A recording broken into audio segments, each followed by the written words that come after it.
Hello out there. We're on the air. I think everything worked today. I hope so.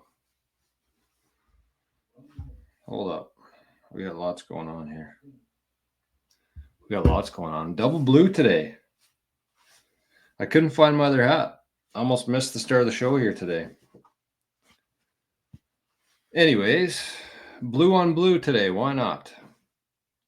That was our all-time favorite musician. Kip Moore, everybody. Kip Moore. And that was actually somebody sent in 2,100 sats for the Bitcoin jukebox. Didn't leave a request. So that was my request. And I'm actually going to double the 2,100 because I can't just sneak in a free song like that, free request.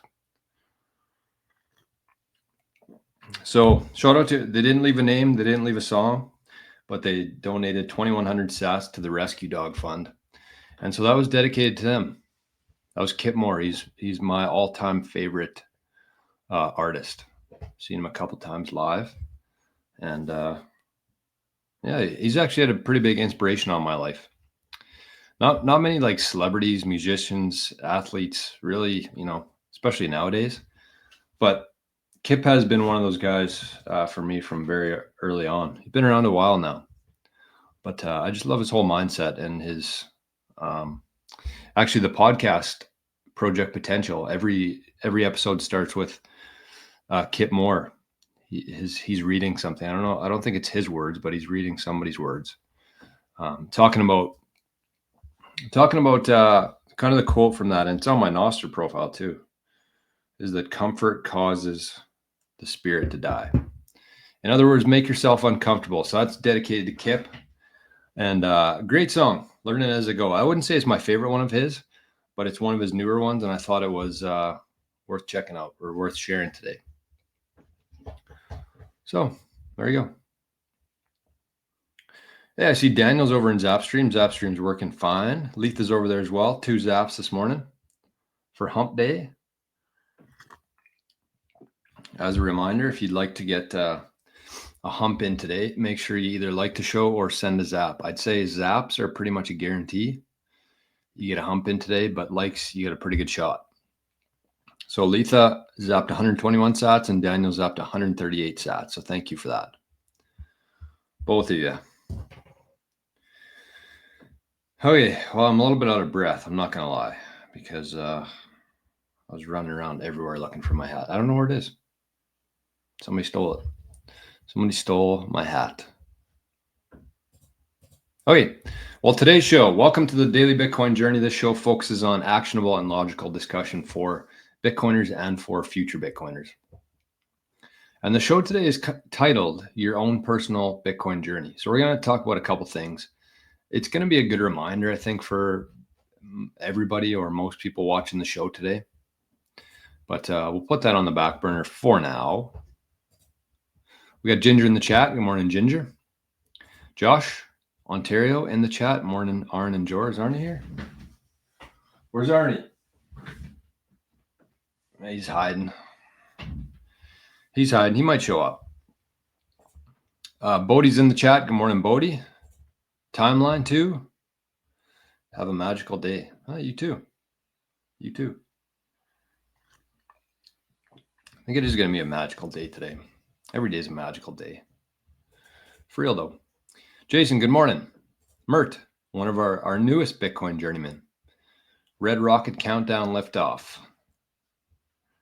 And we got Dale in the chat from QuickBit, our favorite brick and mortar shop on the planet.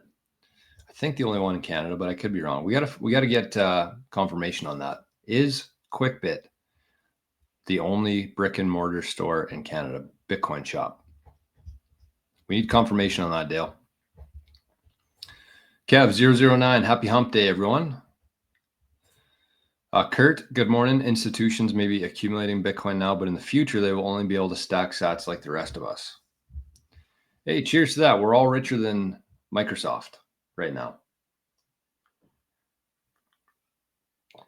In terms of real wealth, not that fake shit. Rick Robinson, good morning. Rick, smash the like it. Great question. Great question. I think we're only on the 88 Sats channel today because we're going to do a second part of the show today, a follow-up, if you will, from yesterday. I saw quite a few people have joined since yesterday, which is great. The Living the Future community. We shared our grand vision for the next couple of years yesterday on the Patreon, and I've received some really, really good feedback from that. It just makes a whole lot of sense. That's the thing. If it didn't make sense, I wouldn't be talking about it, and we wouldn't be spending any time discussing it. Duncan's in the chat too. Good morning. We got Lori with a new profile pic. Morning, Lori. Good to see you. Cheers. Coffee. I'm having some coffee from Costa Rica today, actually. I usually try to... Mom and Dad got this. They were just in Costa Rica a couple weeks ago, so they brought me back some coffee, and it is phenomenal. Costa Rica, underrated for coffee. $152,000. Good morning. What do we got from Dale here? Bank of Canada is changing the lines in the fiat measuring stick. Again, super reliable, accurate measuring stick. This is why we Bitcoin. What's the Bank of Canada up to? AAA, does that have something to do with the Canadian bonds or something? Or are you just saying, again? I didn't see anything on that, Dale. A little behind, I guess, you might say. Brennan, good morning all. Very grateful to have a sane chat to come to. Hey, that's what we're here for. That's what the show is all about. It's a little bit, we talk about Bitcoin, obviously, but it's just, we got to keep our sanity here in a crazy, crazy world. It's nice to just have some common sense and logic discussions once in a while, right? Garja, hello from Florence. I wish a good day to all. Same to you, my friend, in beautiful Florence, Italy. All right, should we check on the mempool? Let's see what's going on over in the mempool today for the mems. This segment's called For the Mems. Take a picture of yourself here today. All right. We're currently sitting at block height 874260. And if you're transacting on Bitcoin Layer 1 today, you're paying about 17 sats per VByte. Pretty high. I would not recommend sending Bitcoin right now unless you absolutely had to. That's just me, though. I think that's high. I never send in Bitcoin unless it's under 5 sats per VByte. That's just me.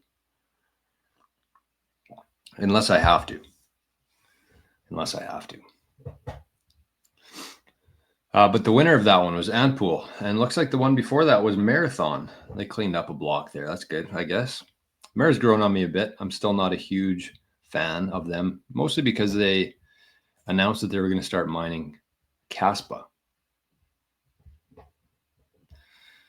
I know that Marathon's like trying to keep up with MicroStrategy. I think they got 40,000 Bitcoin. Pretty good. No, nothing compared to... That's the crazy thing for me. It's like you got MicroStrategy number 1, 400,000 Bitcoin. And then number 2 is Marathon, 40,000 Bitcoin. And then everybody else. So we're going to talk a little bit about MicroStrategy today. But like if you've just been getting into MicroStrategy and you just bought some in like the last couple of weeks and you're worried because it's been going sideways and down and chopping around, like they have 400,000 Bitcoin. Nobody is ever going to come close to that amount, ever.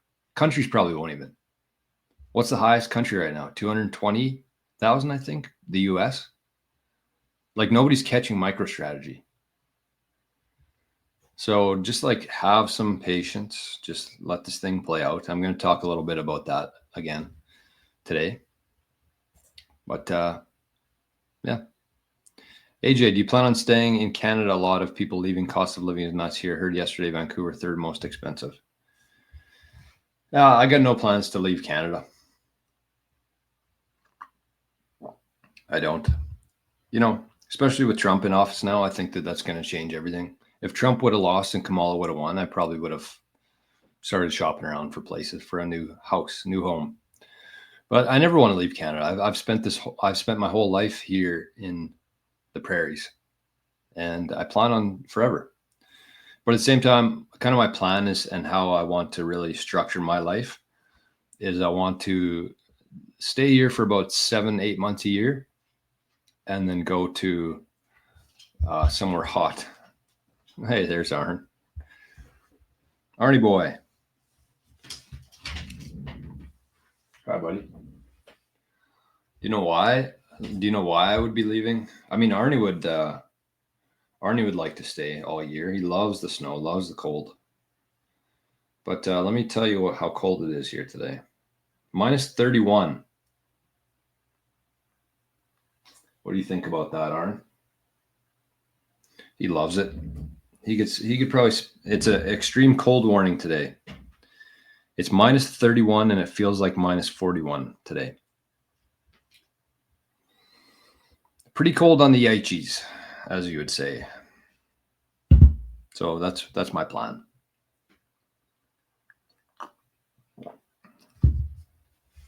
It's too cold. Tom, good morning. Tom, good morning. Great morning to you, my friend. Kev says, my family's from Costa Rica. I sell Costa Rican coffee. Wow. I'll be going there next month. Okay. That's interesting, to say the least. Love that. Costa Rican coffee is unbelievable. Josh says, love that Trumpster is calling Trudeau a governor. Remember, he doesn't like him because he caught him talking behind his back. Stick it to the governor. Yeah, there's something there. Well, we talked about that on the show a couple weeks ago. I said Trump wouldn't just post a picture like that for shits and gigs. Like, I think that there's something going on behind the scenes. I have no idea what it is. And then he doubled down by calling Trudeau a governor. And all the liberals here are losing their mind. The 5% of Canadians who are in support of Justin Trudeau, losing their mind. Pierre Poilievre seems to be much more Bitcoin friendly. I mean, I'm not putting my chips on Pierre Poilievre, that's for sure. Will he be an improvement from Justin Trudeau? Absolutely. I think that Arnie would. Well, I know that Arnie would do a better job than Justin Trudeau. I think that a piece of wood would do a better job than Justin Trudeau. Because at least they wouldn't do anything bad. Like, that's the thing with Trudeau. It's like, it's not that he's making real bad decisions or he's being, things are wrong. Things that he's doing are wrong. Like, he's intentionally destroying our country. He's not trying to improve things and failing at it. Like, he's intentionally trying to destroy Canada. And that's a problem. And I really hope that he pays for that in the worst way possible.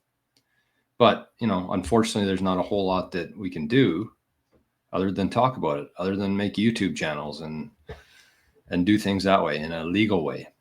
But I hope that justice will prevail. I hope that things will, end up very bad for that man. Because it's not right. It's not right. DCA from Brian. Dollar cost average. It's good advice. But if you're DCAing, make sure that you're using Lightning, not your UTX, not your on-chain wallet, right? So that's a big lesson that a lot of people are going to learn this cycle, I think. They're going to be DCAing, $10 a week, whatever it is, $10 a day. And they're just going to keep sending it to their cold storage wallet. And in a year or two from now, once they have a better understanding of Bitcoin, they're going to be like, holy shit, what have I done? So if you are DCAing, make damn sure that you're using a platform that uses Lightning, like Bitcoin Well. There's a couple of them. I think Strike also does. I'm pretty sure River does if you're in the US. But make sure you're using Lightning if you're DCAing. Oh, shit. Canadian Central Bank is lowering its interest rates today, thus changing the price of money. I didn't see that.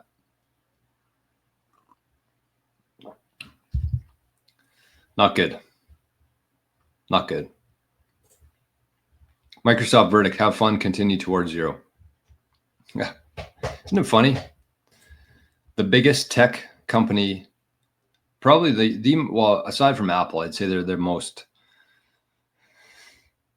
what would you even call them? Iconic tech company that's ever existed. And they're failing. they're failing to recognize the greatest tech innovation in history. They're a tech company, but Bitcoin is the biggest thing that's ever happened in tech and pretty much everything. And they're missing it. So fuck them. All right. As we like to say, have fun staying poor. Have fun continuing towards zero. I think we should change the name of Microsoft to either be Micro Penis or Microsoft Penis. Are we allowed to say that? I don't know. I have to say it every time I upload a video that's not for kids. So I'm assuming that there are no kids watching this today. We got Sunshine over in the Zap stream. Zapped 420 sats. Thank you, Sunshine. Spaceman's over there as well. We got Pasty says, hey, my orange imaginary friends, how the devil are you? I mean, the nice thing about this community is I know that nobody is imaginary.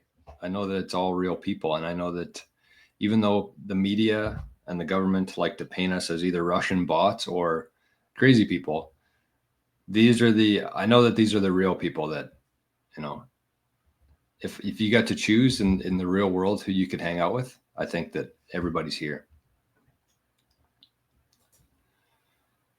Artisan Tube, good beginner cold wallet suggestions. I was debating between Tangem and OneKey. I know Tangem is mobile only. Beginner cold wallet. Well, if you're a beginner, I would probably suggest looking into a Bitkey, depending on how beginner you are. Like if you're brand new and you're worried about losing your keys, then Bitkey's a pretty good option. The other thing I would say to that, and like I talk about Bitcoin Well a lot on this channel. Obviously, they're a friend of the show, sponsor of the show. But with Bitcoin Well, like they don't hold any Bitcoin, right?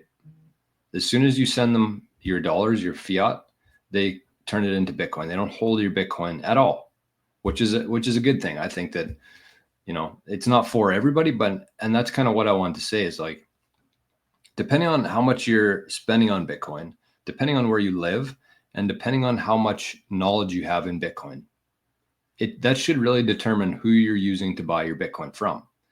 Because if you're using a company like Bitcoin Well, and you don't have a wallet or you don't know anything about protecting your Bitcoin, like that's how people get into trouble.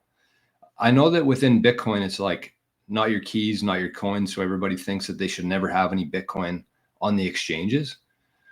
But like if you did a study of new Bitcoiners who went the route of cold storage right off the bat and the route that left their Bitcoin on exchange for a little while until they figured things out, I guarantee the people who took it off the exchanges and put it into cold storage too early lost their Bitcoin at a much higher rate than those who just held it on an exchange.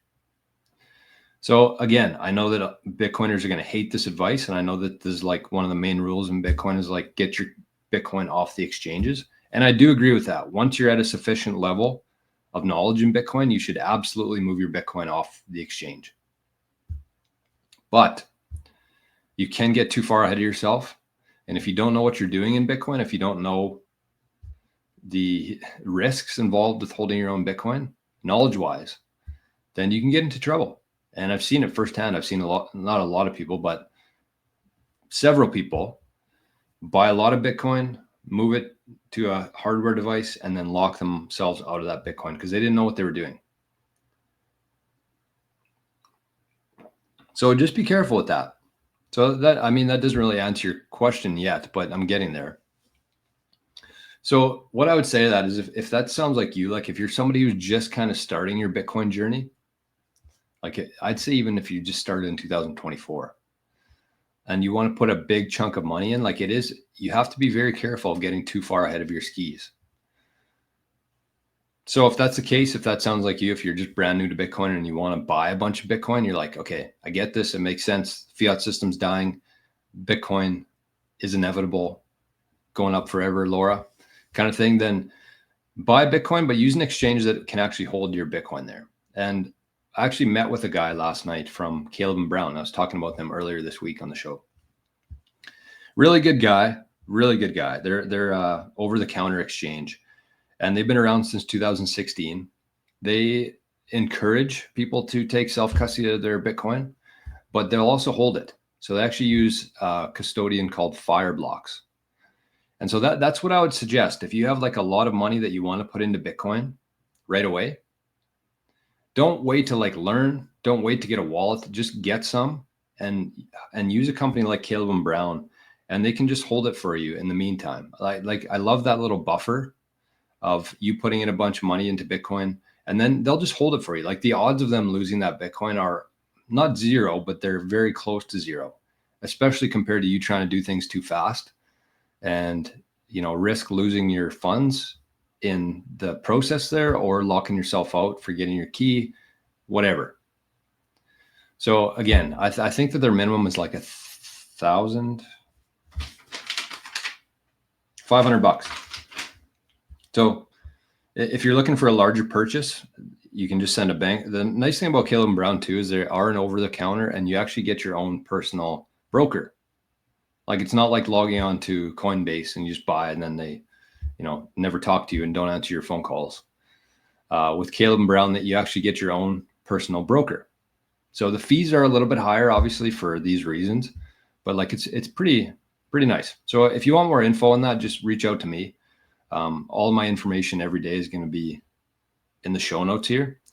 So again, if you're thinking about a bigger purchase and you don't really want to hold the Bitcoin yet to yourself, so you'll just buy it. They'll hold it for you for a little while until you can kind of get your feet under you, get things set up, and then you move it over from there. But in terms of like a cold wallet, I would say Bitkey would be my number one suggestion. But if you're want to take true cold storage and never connect it to the internet, that kind of stuff, then you can use the Jade. I think a Jade's a really good beginner wallet. Cold Card's great too, but they can be a little bit challenging for new people. So that's why I like this starter kit from QuickBit. Dale was in the chat here this morning. He owns QuickBit in Regina, and so you can actually in the show notes below it says Bitcoin Starter Pack, and you can see this. You can get a Jade, and you get the stamp seed as well. So if you're interested in that, just use the code 88SAT, 88SATS, and very reasonably priced. This is kind of like the main thing, the stamp seed. That's the expensive part of this kit, but you absolutely need to have your private key on titanium. So this is a great wallet for beginners. It never connects to the internet if you do it properly, and very easy to use. So that's what I would suggest to the Artisan Tube. Check that one out. And again, make sure that regardless of what device you're using, your main stack, that wallet, you have that private key on steel or titanium. This is steel, or titanium, I mean, which apparently is better. Either or though, steel or titanium. Yeah, send in some sats here, folks. Help us pay the heating bill this month. Good God. Minus 31 degrees Celsius. It feels like minus 41. And I'm not lying either. Like this is no joke. Oh, we dropped a degree. Here, I'll cover my 30 degrees feels like 40. Nice. That's what you want, right? Thrago, good morning.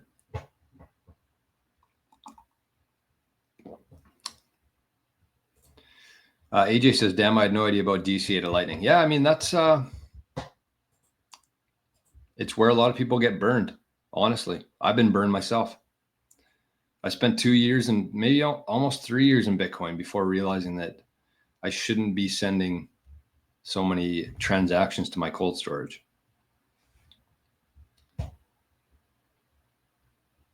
Bodhi says the worst thing is to self rug pull. Absolutely. That's what I'm talking about. So lots to consider there. I mean, unfortunately, because everybody's at kind of a different point in their Bitcoin journey here, I can't really dial in too much on one thing at a time. So like if you hear things and you're like, okay, that doesn't really make sense, or shit, I'm doing that wrong, or I want some more information on that, just shoot me an email and we can set up like a 10-15 minute call quickly, see where you're at, see where you want to go, and see how we can help you get there in the most safe and efficient way possible. I'm happy to help. I just can't service everybody on a live stream. I think you know that, right? Pasty says, what happens to the business model of Bitcoin when there's no more Bitcoin to sell? Well, I think you really have to look out far enough and just understand like the dynamics of how Bitcoin's going to work, right? So everybody worries about in 100 years from now when the block subsidies end, when the whole world's literally fighting over one sat to mine. So you have to understand that in that scenario, like the miners are going to be absolutely cleaning up because they're going to get all the transaction fees, right? And I think that the transaction fees at that point will be microsats and then millisats, or however you go down, but it's just going to keep going that direction, right? As Bitcoin, sats, microsats all become more valuable, like the purchasing power of all those things will increase significantly. So I'm not worried about the fact that there's not going to be any more Bitcoin to sell. There might not be a whole lot of Bitcoin floating around, but there's going to be a ton of sats, right? And it's the same kind of thing. Even if people aren't buying like 10, 20, 100 Bitcoin, they're still going to be buying 100,000 sats or 500,000 sats. But that's just going to go a whole lot further in terms of purchasing power. And so then their fee on that, obviously, if you take like maybe 5,000 sats as a fee, that 5,000 sats is going to be worth a lot more than it is today. So I don't think that in our lifetime, we're going to have to worry about that. The one thing though that, yeah, I don't know, it's tough. They'll have to evolve. And I think that Bitcoin itself and businesses within Bitcoin are all going to have to evolve as this thing moves forward. So it's definitely not going to be Bitcoin or Bitcoin Journey. It's going to be everybody in Bitcoin is always going to have to evolve with what's coming. Hey, Plunger's over there. Plunger's in the chat this morning and has zapped 100 sats for hump day. So Plunger is again humped today. That's good news for him. Oh yeah, we got a couple zaps coming in here too on the lives on the YouTube chat. Oh, a lot. Oh no, these are from, I forgot that this wallet's now connected to Zapstream. But I do see 714 sats that didn't show up over here. It says keep up the good work. So thank you for that. That was a YouTube QR code zap. And 888 sats. Oh, and another one just came in too. Hold on. Zaps are flowing today. Somebody sent 888 sats for the Arnster. Keep the chaos going, little buddy. You hear that? Keep the chaos going.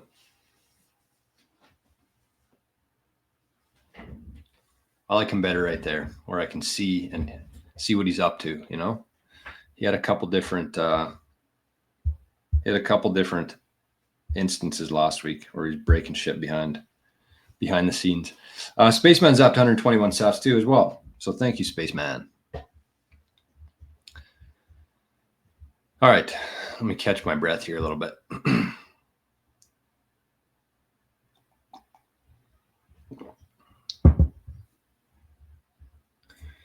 Mert says, sorry, what is lightning?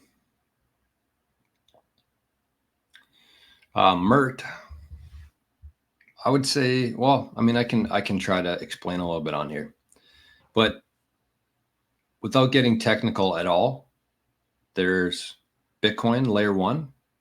That's like the mempool. That's when you send a transaction. That's when you set a transaction fee. That's when you have to wait. Goes into the mempool. And then when you pay a fee high enough, it gets put into the block, and that's where it lives forever. That block, that new ledger, updated ledger, gets broadcast to 20,000 people plus around the world. And that's the Bitcoin network. That's layer 1. Layer 2 sits on top of that. So you actually have to move Bitcoin off of layer 1, pay a transaction fee, move it onto Lightning. But when you're on Lightning, It's very fast. You don't need to wait for confirmations. Everything settles instantly on Lightning, not onto layer 1, but on Lightning. So it's cheaper, faster, and that's kind of what we use for like the zaps. That's what we use for, that's the best way to DCA. That's how people buy things on the internet. And that's what we'll be using like in the future when businesses accept Bitcoin, or a lot do already, but they'll be using Lightning. Because, if you just compare, let's use an example of a restaurant. Let's say that a restaurant accepts Bitcoin. And so you have two options there. You can pay on layer 1 or you can pay on Lightning. Layer 1, you could still pay it. You scan the QR code, you send them, you copy and paste the address, you send the amount. But with that, you actually have to wait. You have to set a transaction fee and you have to wait until that transaction gets put into a block. So you could be there for 10, 15, 20, an hour waiting for that transaction to confirm. That's on layer 1. So nobody's going to do that, right? Doesn't make any sense. It's slower. It costs you more. But with Lightning, you can just pay it instantly. Like people are sending zaps into this QR code and I receive it within seconds. So you don't have to wait. It's cheaper. There's no fees on it. There's a very small fee for some wallets. So it's a much faster, cheaper, and easier way to use Bitcoin, but it's hot, which means that you don't actually hold the keys to it. You're just, somebody else is holding the keys to these different Lightning nodes, and you're just sending it between that. So, I mean, what I would say is if you don't know what Lightning is, I would take some time to play around with it. Check out the Speed Wallet. I've been talking about this for the last couple days here on the show, but I think it is worth trying for everybody. And that's kind of what I would suggest. If you're somebody who's just kind of like, what the hell's Lightning? How do I use it? You just have to play around a little bit. I mean, I wouldn't recommend spending 3-4 hours on watching Lightning videos. Just get a Lightning wallet and start using it. And consider like the sats that you spend and waste and whatever else as an investment in your education for it. So the one thing I would say to that is regardless of which Lightning wallet you're using, especially if you're just new to this, don't ever keep more than like 10,000 sats on a wallet at a time. I've been playing around with eCash over the last little while, and I've lost a couple instances. I've lost 10, 20,000, 30,000 sats doing it. So I don't like that, but it's just the cost of my education learning it. But anyways, go to the Speed Wallet.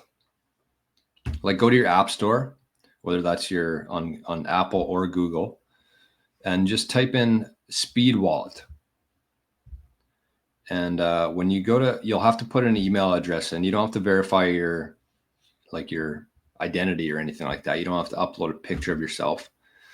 But so you have to put in your email and you'll have to put in your password. And then at the bottom of that same screen, it's going to give you it's going to give you a place for a referral code. So put that in there. I think you get like 500 free sats for using that referral code. So that's EPN SI5. EPN SI5. Put that in as your referral code and you get like 500 free sats, I believe. And just play around with it. Just play around. There's other Lightning wallets, including Coinos, including Aqua Wallet. I would just download all of them and just start playing around. Figure out what works. Get a Lightning URL. That's what you're going to need for like nostr and stuff like that. And just play around. That's the best way to educate yourself on Lightning, is just by downloading some wallets and playing around. I always got a kick out of the fringe minority thing, when it was so obvious that was actually the fringe minority was actually the dummies with purple hair and masks on. But they definitely made people believe that they were alone. Anyways, I like this one. Microsoft new ticker is now HFSP, which means have fun staying poor.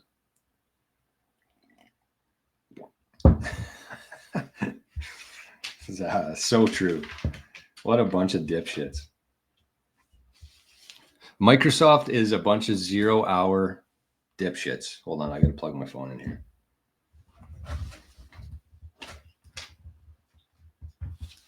Should make this a little bit more accessible, but it's kind of tough. I'm gonna be remodeling this office, not because I want to, but Bridge thinks we need to. I don't know. I think people, like how crazy it is back there.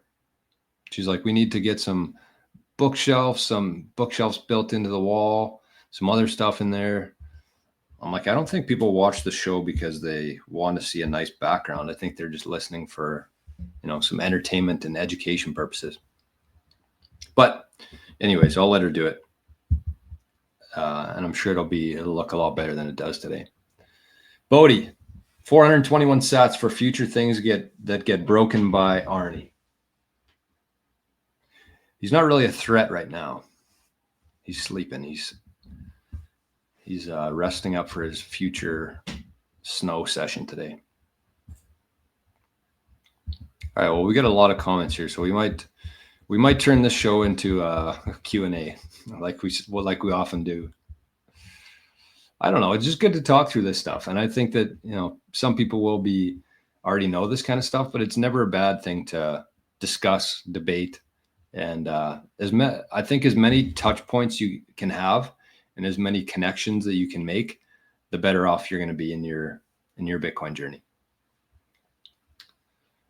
Currently, my Bitcoin is in Wealthsimple. Any thoughts on them? I feel like it's a pretty good option as a beginner. Yeah. I mean, it's better than nothing, right? It's better than nothing. That's what I'll say. And I know that Wealthsimple does let you take your Bitcoin off of there. But I mean, if you have a significant amount, I would say that if you have more than like 1 million sats, you shouldn't be keeping it on Wealthsimple. It's fine if you just want to dabble once in a while, and it's very easy to do and easy to use. But I think the risk of Wealthsimple is much greater than a Bitcoin Well or something. Like Bitcoin Well doesn't even hold your Bitcoin, so there's no chance of them rug pulling you. Parker says the worst option available. I don't think that this is the worst option available, but I mean, there's much better than that. And I would strongly suggest Bitcoin Well. Bitcoin Well, just play around a little bit with it, because with Bitcoin Well, you can set up a recurring buy. That's my favorite thing. That's what I do. So every week, I think it's $20. I don't even notice it. It comes out of my bank account.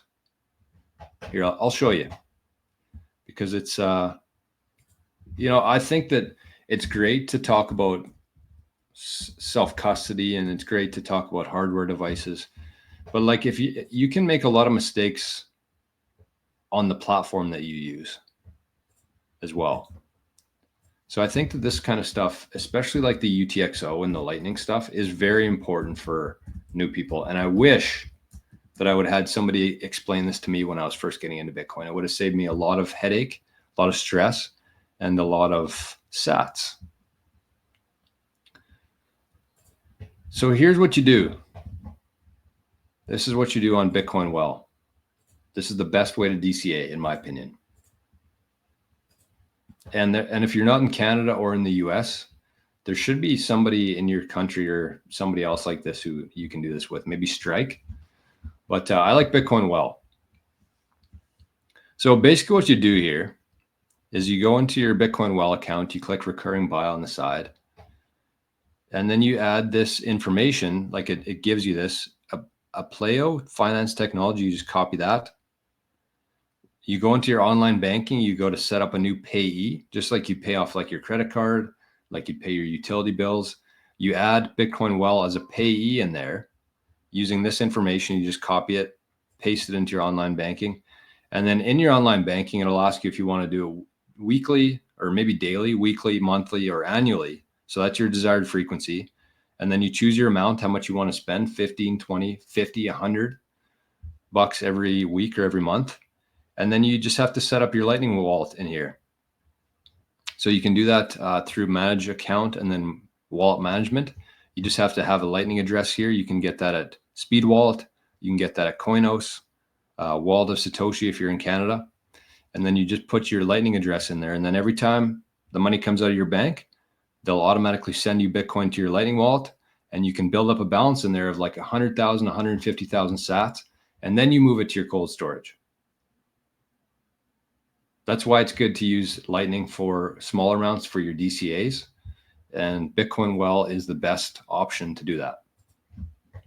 So once again, just in case you're not, I know that a lot of people here are using Bitcoin Well now, but you can see the address at the bottom there, bitcoinwell.com/Jor.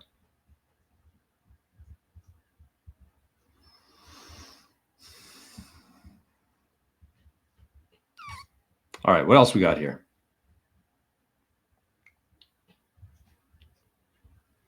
I was thinking about this, Captain Codeman. Minus 30 equals time to turn on more miners. And the reason I was thinking about this is because last night I knew that this extreme cold warning was coming. So I was, we're quite a ways out here where I live. And I wouldn't say that we're set up perfectly in case of like the power going out. And, in the summertime, it would be okay because, we wouldn't freeze to death, but all of our food would be wrecked. In the wintertime, our food would be fine. We could just throw it outside or just leave it in where it is. But like we would, be cold, very cold. So I was thinking like, if you got a generator and a miner, could you not just hook up the miner to the generator, earn some Bitcoin, and heat the house while the power's out? I mean, it'd be very loud, very annoying. But I feel like there's something there. Rather than like having to hook up your whole house's power grid to your generator, you could just plug in a Bitcoin miner and keep yourself warm. I don't know. What do I know? Timber Crasher, good morning, Bitcoiners. Joining in a little late, welding today instead of running the CNC. I'm in the fiat mine trying to stack sats. That a boy. That a boy. This is a great point too from Plunger. I didn't even consider the fees here, but Plunger says, I used Wealthsimple a couple of times. They're good to start, but their fees are atrocious. So their fees and the fact that, I just don't trust Wealthsimple. I don't trust that they have all the Bitcoin that they say they do. A lot of these brokerages, they just keep like, it's unless you actually own a UTXO, it's all just fake things moving around. Literally. And that's the case with Lightning. That's the case with exchanges, any exchange, not just Wealthsimple. But until you actually have a UTXO that you can see and verify yourself, it's all just fake. Even Bitcoin. Even if Wealthsimple tells you you have this amount of Bitcoin in your wallet, you don't have it. It's just fake. It's just numbers that they're moving around. They have like a pool of cash, they have a pool of Bitcoin, and then they just sell things back and forth very quickly and charge you fees on it. So that's all exchanges. That's why I like Bitcoin Well, because they don't keep your Bitcoin at all. They have it. As soon as you send it, they send it to you. There's no pools there. There's no fake shit moving around. And a company like Caleb and Brown, who I mentioned earlier in the show, like they actually do have cold storage. They use a custodial called Fireblocks.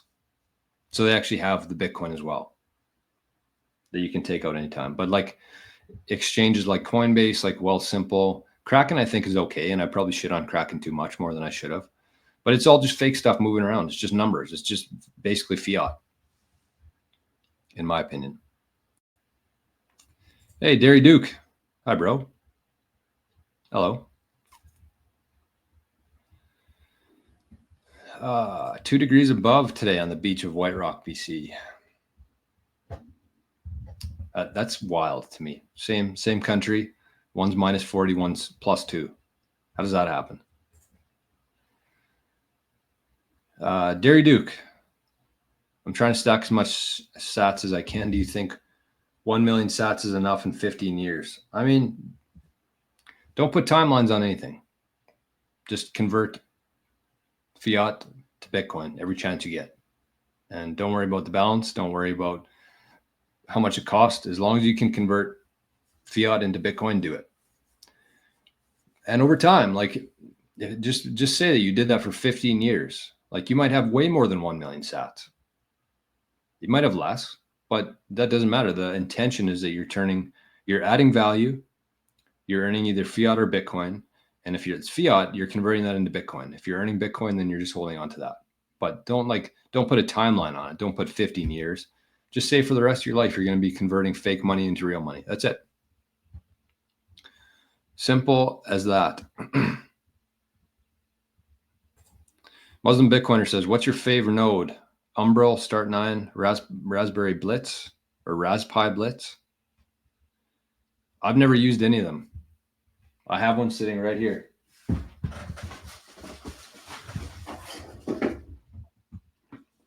Look at this sexy device.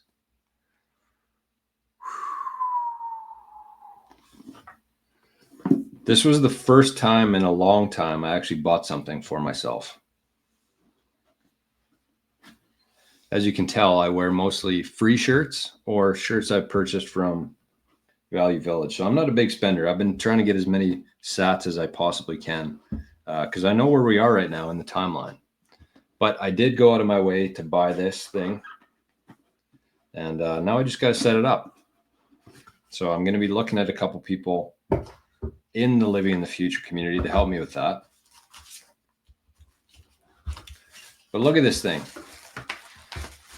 This thing is pure sex. Oh, I'm making a huge mess now. It's got a lot of ports, which means that it's probably pretty hard for me to figure out. But actually, I did a little bit of research on it. I think you just need to plug in the power in the Ethernet cord. And then I think you can just use the other stuff if you need. But very, very sexy device. And I'm excited to start running my own node. That was my goal for 2024. My only goal, I think, in Bitcoin was to start running my own node. So I got 3 more weeks. So if you're looking at purchasing like a Start9 or something to run your own node, and I'm not doing it so much to run my own node.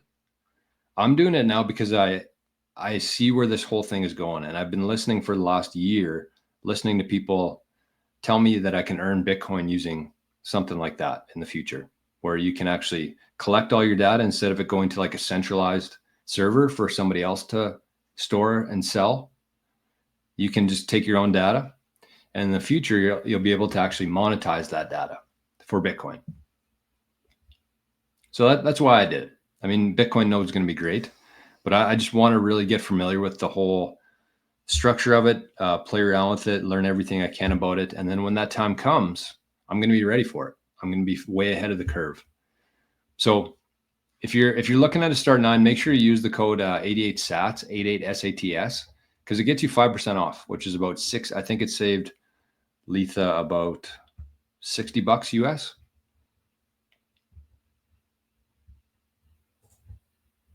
Hey, $152,000 just bought the multi-sig bundle from Crypto Boutique. Wow, there you go. That's awesome. I mean, I don't really have to tell you this, but just make sure that before you get too far ahead of yourself with the multi-sig. Actually, let's dive into this for 1 second here. I think this is an important conversation because I've been getting a lot of questions from people on multi-sig, lots of emails about it. So the one thing I would say on multi-sig is make sure that you know what you're doing before you start doing anything. That's the first part. Is that with a multi-sig, you're going to have different devices in different locations, right? You're not going to, with a multi-sig, basically what that means is you need 2 out of 3 keys at least. So consider like a Jade, a Blockstream Jade. That's a single signature setup, right? So if you just had a Jade, you connected to a Sparrow wallet, and you needed to sign a transaction with your Jade, that's a single signature. You only need one device to do that, to move the Bitcoin. With a multi-sig, you needed at least 2 signatures from that to move Bitcoin, to send a transaction. So it doesn't really make sense for you to have like 2 devices in your house, because that kind of defeats the whole purpose of the multi-sig. If somebody got into your house, they have 2 keys, they can move the Bitcoin. So with multi-sig, you actually have to have different devices in different locations for it to be used properly. So if you don't have 2 other places in your life, it doesn't have to be like a friend or anything. If you have like an office or a lawyer or a safety deposit box, you can do that. But just make sure that before you get into the multi-sig stuff that you have actually at least two, probably 3 locations that you can trust with your hardware device. It is great though. I highly suggest anybody who has more than like 50 million sats to start looking into multi-sig. But again, don't get too far ahead of yourself. Do some research on it. And it's a very valuable way to, again, if you have a lot of Bitcoin, more than 50 million sats, I highly suggest you start looking into it. But just take it slow. And the other thing I was going to say on that is, like, let's say that you do have 50 million sats or a Bitcoin or 2 Bitcoin, whatever that is. And you're like, okay, well, I understand I need a multi-sig, but I don't want to move too fast. I would still suggest here, as Buck52000 has done, I know that they're quite knowledgeable in the Bitcoin space, but I would still suggest like getting yourself something like this, like Buck52000 did.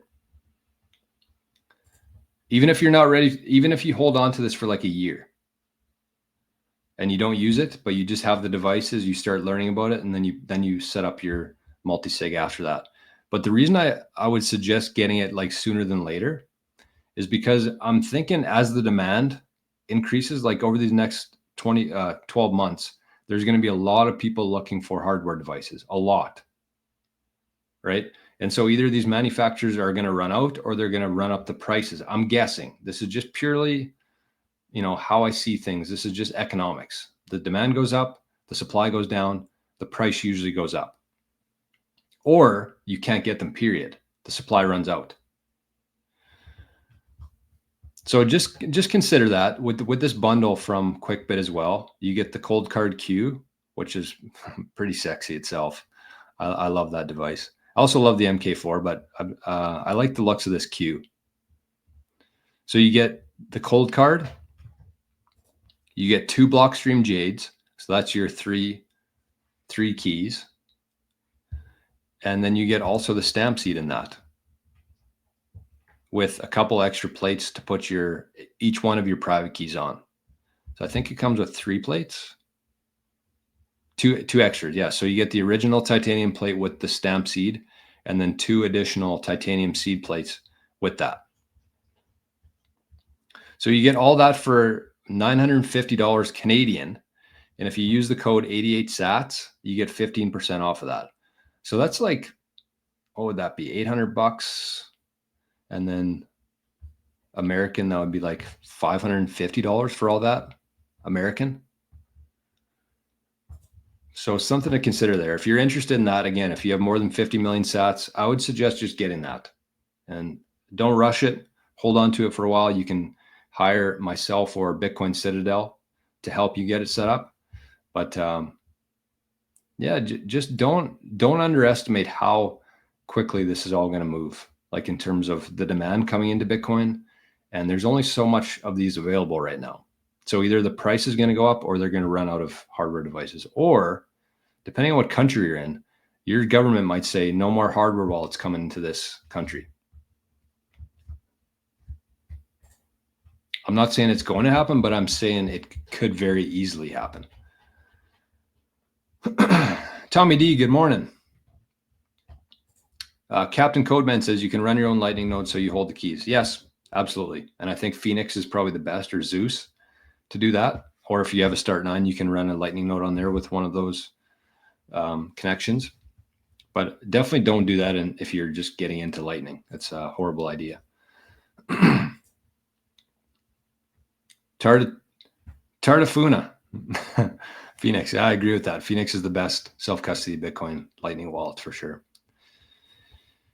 Jason says Wallet of Satoshi. If you're in Canada, Wallet of Satoshi, Speed Wallet, Coinos. Oh, look at this, Kev. I got my order yesterday from QuickBit. I just sent you an email as well to see if I qualify for the free consult or not. Okay, I'll get back to you today, Kev. Thanks for letting me know. Maze Man, what part of Canada do you live? Yeah, right. I'm going to tell you. Just kidding. I'm in the prairies. I'm in the cold part of Canada. Oh, you know what? I see Josh's comment here. I realize that we haven't even done our giveaway yet today. So let's give away some Bitcoins, some sats. That's been a hot debate lately. Should we call them sats or Bitcoins? And we're not going to get into that today. We're going to give away some Bitcoin instead. All right, so get your speed wallet out. Get your Lightning wallets, your wallet of Satoshi, whatever you use. Take it out right now. Oh, Josh. So he says, hey guys, how do you redeem the sats from their wishing well? Can't quite figure out how to move them to my Lightning wallet. Josh, go to your manage account on the left side, go to wallet management, and make sure that you go to add a wallet, and then you add your Lightning address in there. And then it should just automatically, when you go to cash out your sats, it should just automatically go to whatever your payout settings are at for a Lightning wallet. If that doesn't work, just reach out to me and I'll help you through it. I don't mind. I got nothing but time. Just kidding. Okay, should we give away some sats? I think so. All right, we ready?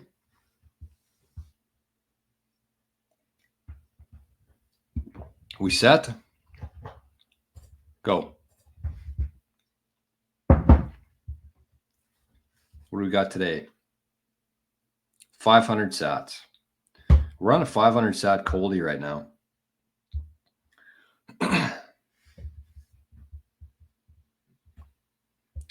Hey, and I see we got 88 sats from Duncan. Happy hump day. And somebody sent in 69 sats as well. Who might that have been? I don't know. Anyways, that's got to be done now.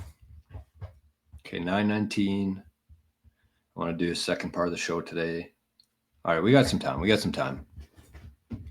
James Bond is in the chat. Good morning. Good morning, Mr. Bond. Brennan says, have you seen that recent interview with Samson Mao, where he suggested that the U.S. would rebase the dollar to equal 1 sat within Trump's administration? I haven't seen that. Samson's a pretty bullish guy. He might even be more bullish than me, but I don't know if that's possible. But no, I haven't seen it. I do believe that, though. I don't think there's any question about that. It's just a matter of time. That's the thing with Bitcoin. It's not a matter of if, but when. All right, I'm trying to keep up here, folks. Trying to keep up with the chat.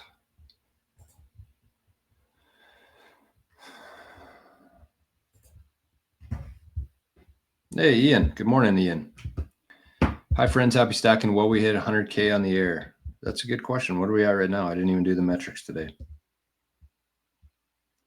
Because who cares? Oh, we did. Look at that. Back at 100K. Whoop-de-doo.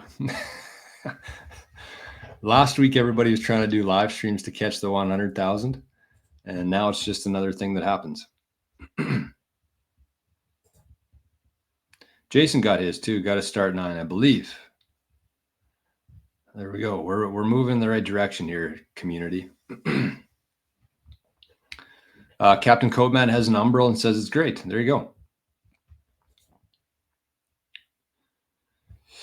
Bond says multi-sig doesn't mean that when I want to transfer to cold card, I need 2 to 3. No. When you want to transfer to your wallet, you need 2 or 3. So you can actually use cold card will be one of the signing devices that you use. So in this case, you'd have the cold card queue and you'd have 2 Blockstream Jades, right? Those are each signing devices, which means that you have to prove that it's you, enter your code in, sign the transaction, and then the wallet knows that it's actually you sending it. So in that case, you need to have a cold card to sign and a Blockstream Jade to sign, or 2 Blockstream Jades. But either way, you need 2 out of 3 signatures on these devices to move it to your cold storage wallet. So no Bitcoin's actually held on the Blockstream Jade or on the cold card. I mean, if you really want to get technical on it, it's not really stored anyways. You just have the keys to unlock that Bitcoin. And that's what the sign device provides. You have the key to it, you can move it. Ozekin, I sent you 69 sats just to test the speed wall. I got it. I see it here, 69 sats. So thank you for that. Speed wall works. Dale, we will ship the multi-sig with love and ship today. See? That's what I'm talking about. Because, everybody says, why would I order from QuickBit instead of CoinKite? Or why would I order from QuickBit instead of Blockstream? And that's a perfect reason. That's one of the reasons, is the shipping. It's not going to sit there for a couple weeks and go through a whole bunch of different people. They're just going to send it today. So that's one. Plus, if you want to call and talk to somebody, good luck talking to Blockstream. Whereas if you use an authorized dealer like QuickBit, then you can just call them and say, hey, got my device. I'm setting it up. I'm running into this issue. Can you help? And if not, then they'll tell you where to go. And they won't tell you to go to hell, but they'll tell you where to look. Yeah, this is what I'm saying. Like, make sure that it is advanced. It's not an easy thing to do. And the more seed phrases and passphrase you have, the more likely you are to lose Bitcoin. And I'm sure even in my own setup right now, there's probably going to be Bitcoin that I lose because I have, too much going on. So just be aware of that. It is not an easy thing to do. Proceed with caution and take your time. You just don't want to get too far ahead of your skis in Bitcoin. That's how you lose. That's how you lose. And you don't want to lose. You want to win.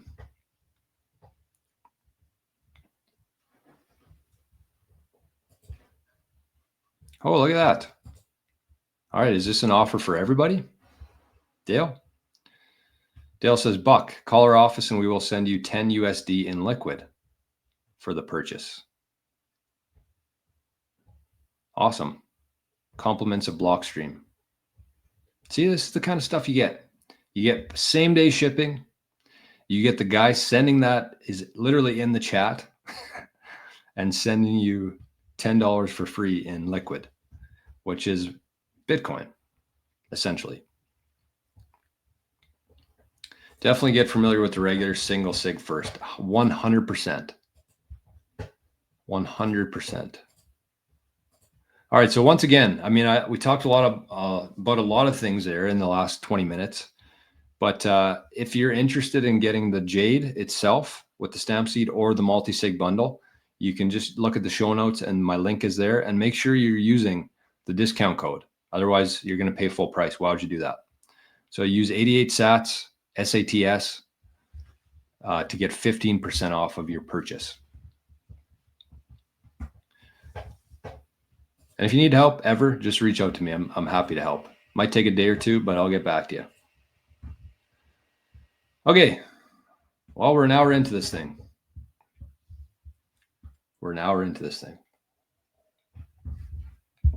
So how are we doing?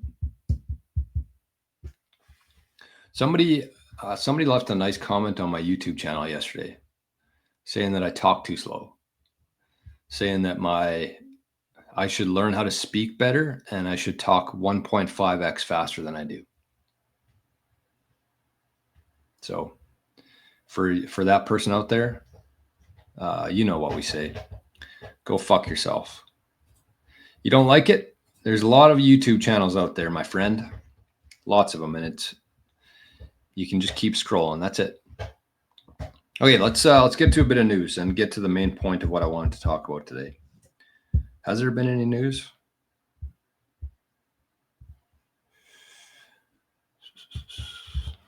I don't know if I sent this or not. Oh, shout out to everybody who's joined Living the Future in the last 24 hours. Wow. Pretty impressive. And if you are one of those people who joined, just give me like a day here. I'll get you all the information you need. I'll get you the Signal chat info, the Discord, and everything you need to be part of the crew. Okay, just let me send this email here. While we wait for that email, I would suggest, I did an hour video. I posted it on the channel yesterday on the Patreon feed talking about the future of this channel, the future of our community over there.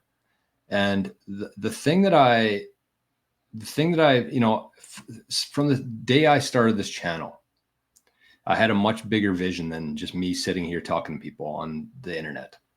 That's how I wanted to start the community and grow it. But I had much bigger plans for this community itself. And so just joining Living in the Future, it's $5 a month. And you have 80 plus, it's probably closer to 100 now people in there, Bitcoiners, who you can talk about Bitcoin all day with. You can ask questions, you can bounce ideas, you can, if you're having issues with anything, you just throw it in the chat and somebody's going to answer for you. And it's not always me. And so I'm just kind of the guy that brings people there, right? And so I didn't think that it was fair that I'm the only beneficiary from that. And so what we're actually doing now, and I'm not going to talk about this a whole lot, but I figured, you know, today's okay because we're going to jump over there after and talk about it more. But it's actually, we're going to flip everything. So because it's the members itself, the Living the Future members are the ones who really bring value to the community, not just by being there, but by helping people, sharing resources, stuff like that. So they're actually going to be the beneficiaries of this in the longer term. So I got a whole plan of how that's going to work. It's going to be, and it's not so much passive income. It's going to be, there's going to be payouts every year in Bitcoin, dividends, but it's not passive income. Like you're going to have to contribute or you're going to have to grow the network. And, but even by being here, like nothing, the fact that you're here today watching this, there's nothing passive about that. You're taking the time, you're voluntarily taking the time to educate yourself on Bitcoin, to learn as much as you can, to help protect your family's wealth into the future. And so you should be rewarded for that. And the more you learn, the more you can help, the more value you can add to this community. And so that's why it's going to be flipped in a little while from now. So if you're interested, I'll give you some time because we are going to jump over there in about 10 minutes, I'd say. And I'm going to answer some questions from people about this idea and talk a little bit more about it. And we're going to talk about some quantum AI stuff as well. So if you want to join, in the show notes, it says join Living the Future. Jump over there. You can just join the $5 tier and see what you think. You can always cancel after 7 days if you watch the video and realize that it's not, you know, you're not into that. It doesn't make sense to you. That's fine. Zero risk. But I think you're going to love it. I love it myself, and I'm actually going to be losing from it. But that's, you know, I'm going to be losing but winning overall. So check that out. It's at the top of the Patreon feed if you join. You can go there later today and watch it. It's titled Major Announcement, 8 Satoshis. Hey, Kev just joined the community today. Well, make sure you check out that video, Kev. I think you're going to be pretty pumped. And just the last thing I'll say on that is that there's going to be a hard cutoff. So I'll probably talk about a little bit between then and now, but everybody who's a member of that community on December 31st, that's the cutoff. So if you've been thinking about joining, if you're a procrastinator, you're going to wake up in January and say, fuck, I missed it. So the cutoff, hard cutoff, December 31st, 2024, in about 20 days from now. So that's where I'm going to print out the list of all the members, and that's who's going to be the new part of this future venture here. Letha says, you will love Living the Future. I've learned so much. And that's the thing. Like it's not all from me. I'm thinking Letha has probably learned more from other people than she has from me. And that's why I think it's not only important, but the right thing to do to give it back to the people who have built it. So thank you, Letha. Hey, Bunny. Bunny. What a great name. What were we going to watch here? What did I have on the agenda?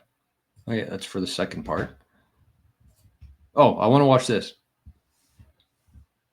We've been on a little trend of watching dummies on TV on Bitcoin. So we might as well keep it going. Just some more 0-hour dipshits for you here. And if you're new to the channel, 0 hour dipshits are people who have spent 0 hours learning about Bitcoin, but think that they have an opinion on it or should have an opinion on it. So here's the former SEC official, John Reed Stark, telling 60 Minutes that Bitcoin makes the most horrific crimes in the world easier to commit. Let's hear it, John. Crypto is a scourge. It's not something that you want in your society. It has no utility. It's just pure speculation. Remember, there's no balance sheet to crypto. There's no financial statements. You're talking about SEC filings. There's no public.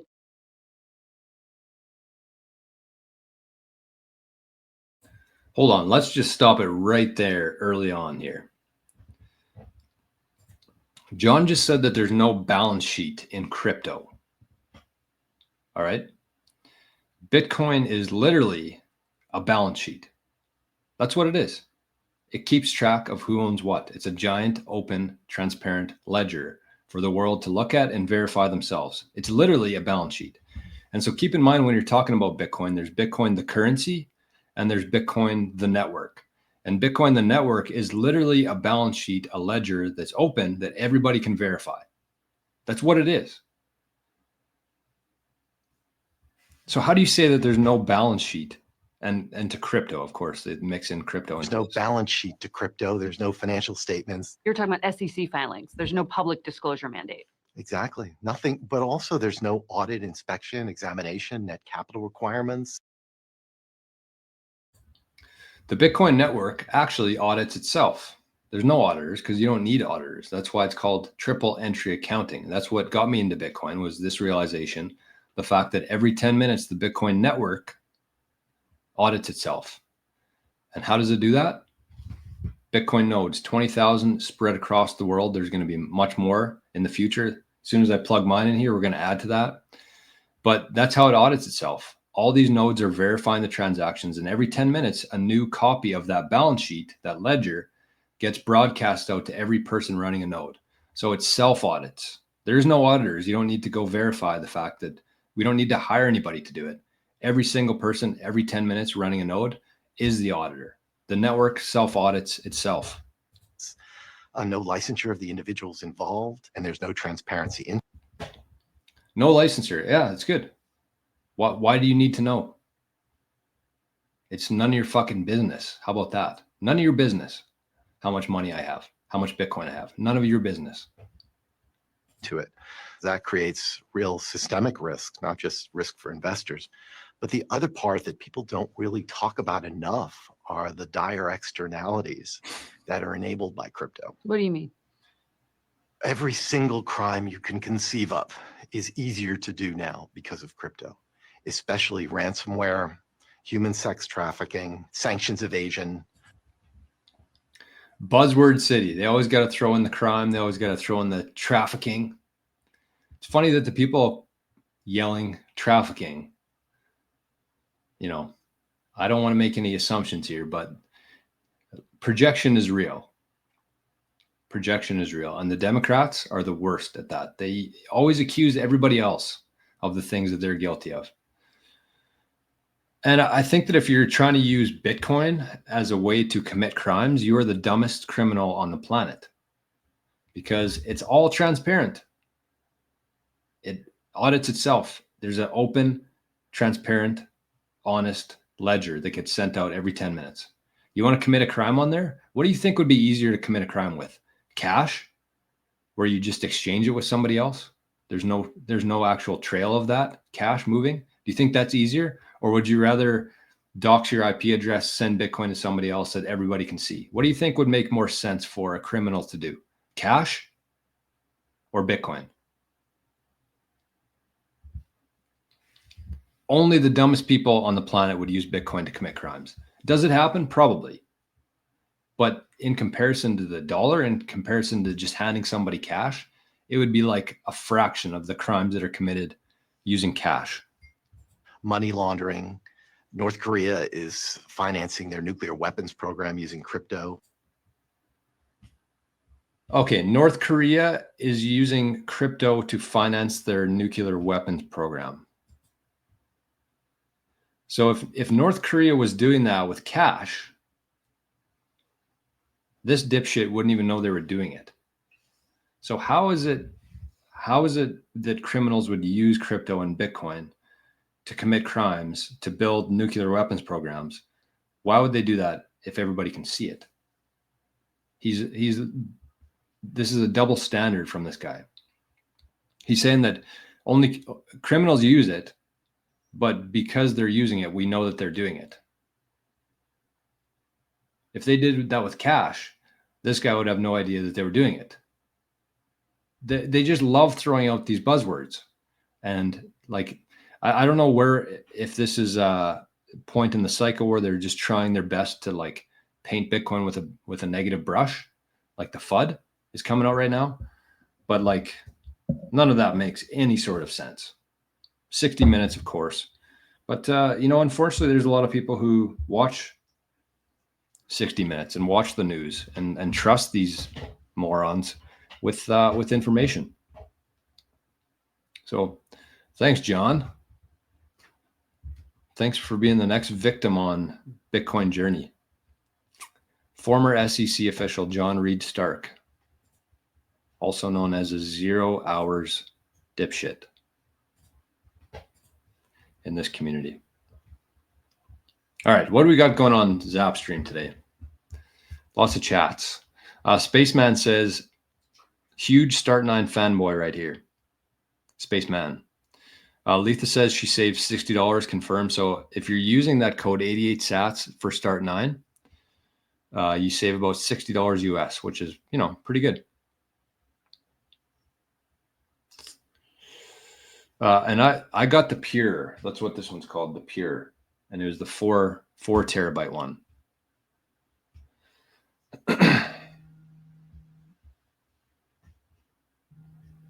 All right. He makes crypto sound so sexy. Sex, crime, intrigue. Yeah, I agree. All terrorists ever want is pallets of US dollars cash. They never want Bitcoin. Exactly. Only the dumbest people on the planet would want to commit a crime with Bitcoin. It doesn't make any sense. Doesn't make any sense. Mazeman, sorry I missed this. I don't know if you're still here or not, but what does KNG stand for? That is our golf company. I'll change the banner here for a second. Right there, King Golf. So it's KNG. It's called King Golf, but it's called KNG Golf.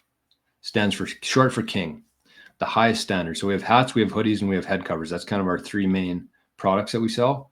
So if you're a golfer or just somebody who likes looking good, the website is knggolf.ca, knggolf.ca. And I always have products here. If you're watching this on YouTube, I always have our products kind of flashing by.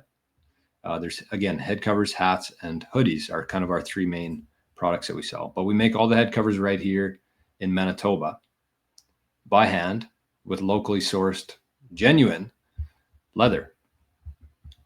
Do I have any kicking around here? Yeah, I do. Oh, Arnie's awake. What's up, sleepyhead? What's up, sleepyhead? So this is one of our head covers.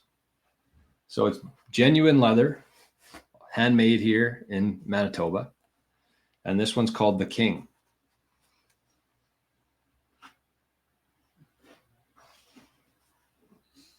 Pretty sharp. You can smell the real leather. What was I going to say on that? And that's actually who Arnie was named after as well. King Arnie. Arnold Palmer, the King. All right. What else we got here? Waro, good morning. Aspirado, good morning. Oh, Bank of Canada cut 50 basis points. Wow. Tell me your economy's in serious trouble without telling me your economy's in serious trouble. Derry Duke, right? This is it. The best expression I've ever heard. Converting fake money into real money. I'll get as many sats as I can for my children. We will spend them in real time and never convert all. It's a play. And Duncan here says, living in the future is a school for Bitcoiners. That's what it is now. And that's what it's going to be even more so in the future. And the nice thing about that is all the members of Living in the Future at December 31st are all going to benefit from that. So we're going to build it. The Bitcoiners, the future Bitcoiners are going to come. And the people who are here now, the people who have put in the work, are going to be the beneficiaries of that. Yeah, exactly. Captain Codeman says, I don't commit much crime, but if I did, I wouldn't document on a public ledger. All right. We got so many good chats in here today. I'm going to do a longer show today just because everybody's here. Everybody's contributing. Oh, there we go. We got a new offer here. New offer from Dale. So not only are you going to save 15% using the 88 SAT discount code, but Dale's also going to send you some liquid, $10 USD, which is like $1,000 Canadian here. $10 USD in liquid with the starter kit or the multi-sig kit. Compliments of Blockstream will go till Christmas Day. You must call the office to receive it. Love that. Thank you, Dale. And that's what I love. It's like most businesses are like, yeah, we don't want people calling. We don't want to be bothered. And Dale's like, you know what? You have to call us if you want your USD, your liquid. Love that. Buck 52,000. I mean, this is sorry. I know we're kind of bouncing around everywhere here, but that's okay. But yeah, Eric Trump spoke at the Abu Dhabi Bitcoin conference yesterday. Very good speech. I've only listened to the first half of it and some clips, but wow. It's funny, in my old life, I thought that Eric Trump was just such a dipshit because I used to watch like SNL, like Saturday Night Live. And when Trump was first in office back in 2016, they made him look like an actual kid with special needs on SNL. And so I just thought he was a dummy. I never listened to him talk. I never heard any interviews with him. But man, that guy is so incredibly knowledgeable. On Bitcoin too. Like if you listen to his speech, like you can tell that he's been around for a while. And I think I was talking to somebody who was actually at the conference, and they said that he mentioned Saylor and the fact that the Trumps have known Michael Saylor for 20 years. And so you start making some of these connections. You start connecting a few of these dots. You look at the Trumps, you look at Michael Saylor, you look at Howard Lutnick, you look at the CEO of NYDIG, I forget his name. But there's a group of these people, I believe, who've been working on this for a very long time. And I don't know if they know who Satoshi is, but I wouldn't count it out. So, I mean, it's crazy to me. It was Trump actually who led me to Bitcoin, because I knew, even though he came out and said that he wasn't a Bitcoiner, I knew that none of this would work. None of Trump's plans would work without Bitcoin. None of them. Galaxy Tile says, hearing MicroStrategy has been included in QQQ. Anyone else hear that? Yeah, that was the confirmation yesterday. Of course, I don't think the stock did very much, but it's because we're pretty early in this whole thing. How is the stock today looking? Oh, it's up. Look at that. It got over 400 today. So yeah, I guess people are, starting to realize that being included in an index like the QQQ is probably a pretty good thing. I think I saw that $2 billion minimum is going to flow into MicroStrategy just because of that, right? Because it's going to force all these people holding indexes now to own a piece of MicroStrategy. So lots of inflows through that.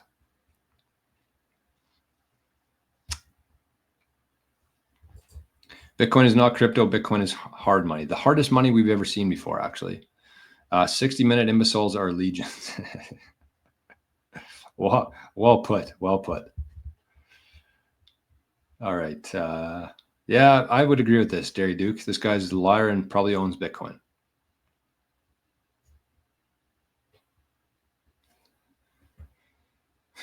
I mean, yeah, there's lots to catch up on. So SBW or SB Whalers says, first time I've been able to catch a live. Always enjoy your content. Pump up those likes, folks. Thank you. I appreciate that. It's good to have you here today. What are we at for likes right now? How are we looking? We've had a pretty successful day in the Zap department between Zapstream and the YouTube Zaps. So we got 69 people in here and we got 55 likes. Pretty good. Pretty good. Dale, I don't know if you're still in the chat here, but Kev's asking if you have WhatsApp for international callers. I'm sure he'll do that.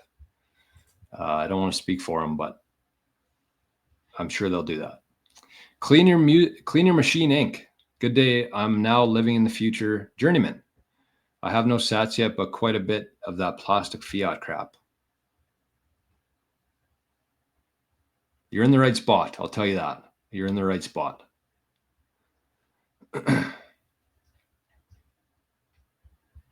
Okay.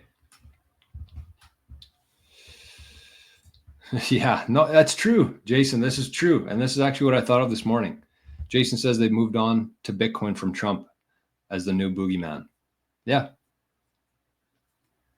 I agree with that. And I do think that even though we have Trump, we have the US, the strategic reserve coming. I do still think that they're going to be painting Bitcoiners. They're going to try to turn people on Bitcoiners. And we've been watching, I don't love listening to people like that talk, but I think it is important to hear what they're saying because you know that if they're saying that your friends and your family are going to be hearing the same talking points. So it's important to hear what they're saying and to have an answer to why they're full of shit. That's kind of why I like showing videos on here, is to give some people some ammunition. If you're in a situation where somebody's bringing up some of these buzzword bullshit talking points, you have a counter to that. Do you know how many people in the world own Bitcoin? I don't know. It's a good question. Mazeman says, I recommend the movie My Winnipeg. If you haven't seen it, surreal. Huh. How can I watch that? I'm always looking for new stuff, especially when it's minus 40 here.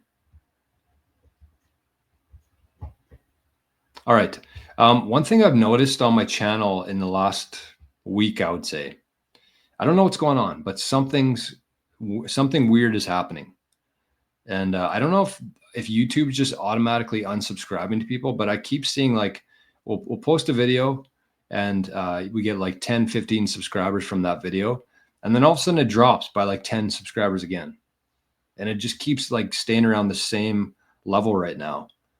And so I don't know if YouTube's just getting rid of spam or whatever it is, but just make sure if you are a subscriber to the channel here, just double check that you're subscribing to it.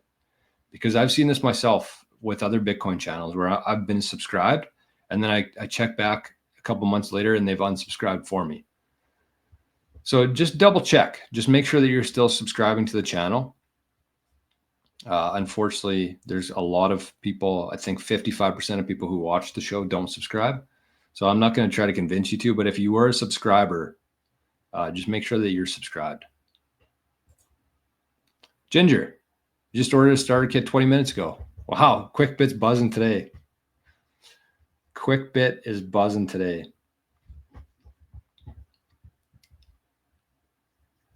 Right. Okay, so let's get to what I want to talk about today, mostly. I only got 10 minutes here, so we got to make this fast. All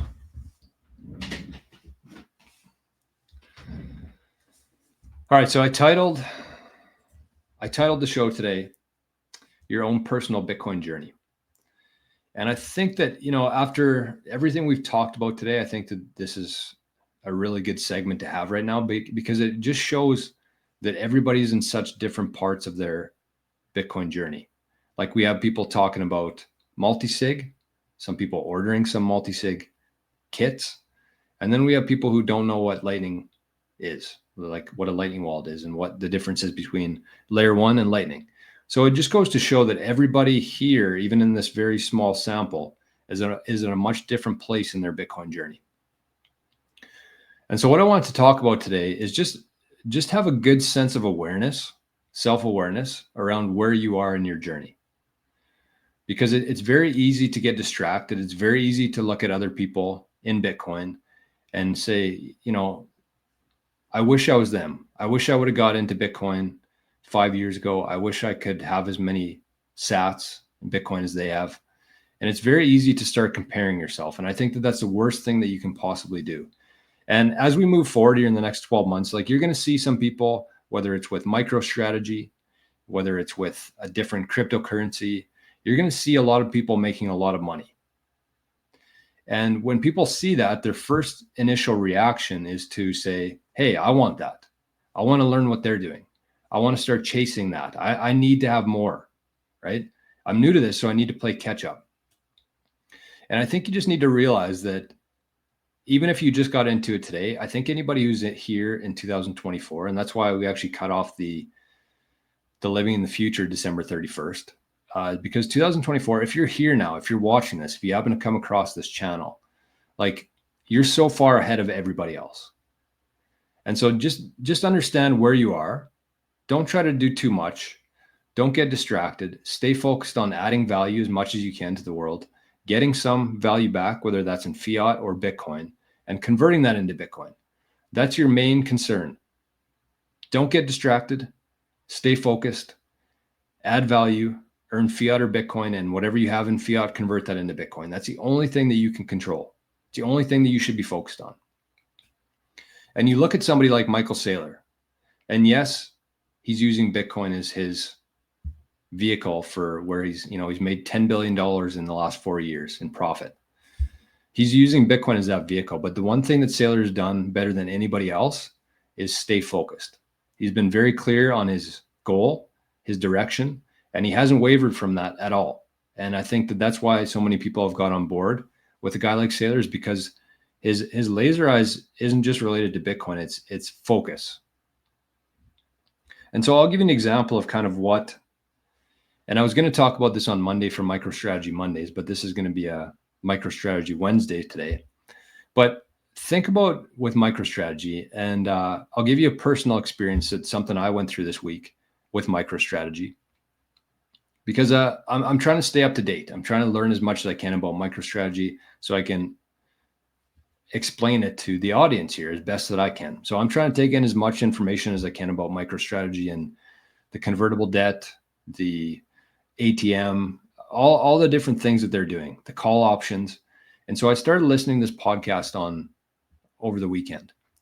And they were talking about, I think there was one guy that just retired from his job because of MicroStrategy.